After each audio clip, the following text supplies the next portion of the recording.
دا د کونړ مرکزی کرکټ لوبغالي کې د غازی میرزمان خان جام د شلوریزو سیالیو د پرانیستي مراسم دي چې د هیواد د ملي لوبډلې د پخوانی لوبغالي کریم صادق په توپ وهلو پیل شوې.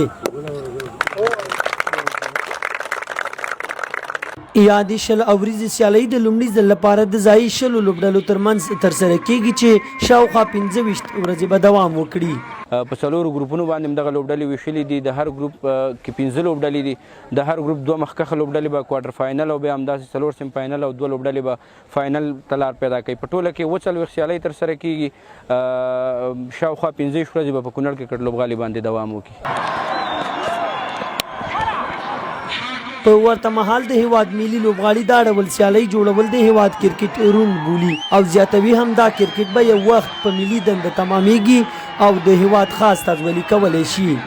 چې هغه کم پریشر په غټ کرکټ کې وي یا په شپږیزه یا زموږ په ډومېسټک کرکټ کې وي هغه الریډي په همدغسې ټورنمنټونو کې هغه ترلاسه کوي. هغه پریشر دغسې ټورنمنټونو کې چې یو لوبغاړی وځلیږي هغه بیا کولی شي چې د افغانستان او د نړۍ په هر ګوټ کې وځلیږي.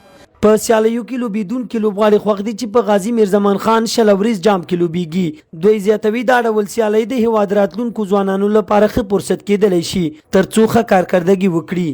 نوی ینګسټر لوبغاړي چې راځي هغه به خامخا هغه به ځان کې یو څه لري. دا د هغې لپاره یو ډېر مهم بل چې راتلونکي انټر کلب سیالۍ دی پسې ډایرکټ شروع کېږي. تقریبا 15 ورځې به دا وخالي او تقریبا په 13 تاریخ انټر کلب سیالۍ شروع کېږي چې مهمې سیالۍ دي. د کونړ کرکټ بورډ نه موږ ډېر خوشحاله یو.